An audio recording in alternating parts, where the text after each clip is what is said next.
call, Jackie Dean.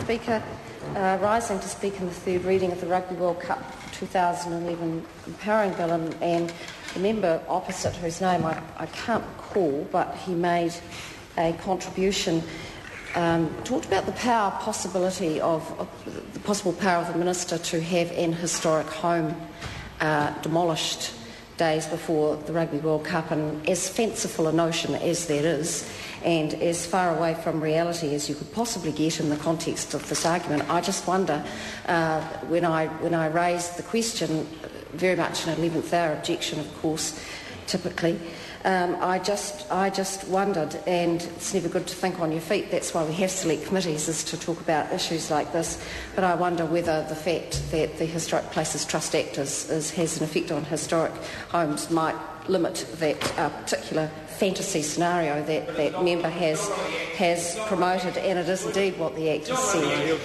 And so, yes, ducked, and it is too late, and I'm afraid the fantasy has been disproven just like that. And it's probably just as well that that fantasy scenario has now been disproven by that member across the House, because in fact this bill has its intention the smooth and proper running of the Rugby World Cup tournament in 2011, and I'd have to say that with Sonny Bill Williams on the team now, I think we're going to do pretty well. I mean, those passes the other night were something to behold, and so the whole of New Zealand is now excited by the prospect of the All Blacks turning out into a marvellous tournament, which is going to be supported by the provisions in this bill.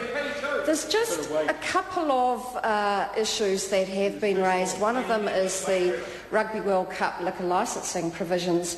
And if you have a look at what the Rugby World Cup does for liquor licensing, it doesn't change the criteria for liquor licences. It doesn't make it easier to get a liquor licence.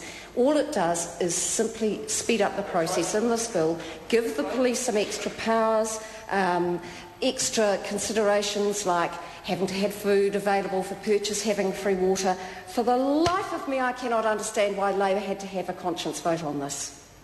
Can anybody tell me why Labor had to have a conscience vote on liquor licensing? Well, and yes, I know. Some were for, some were against, and some abstained because they simply didn't know. Mr. Speaker, the rest of New Zealand is excited about the Rugby World Cup. This government is excited about the provisions in this bill. Labor, well, they just simply don't know where they are. Thank you, Mr. Speaker.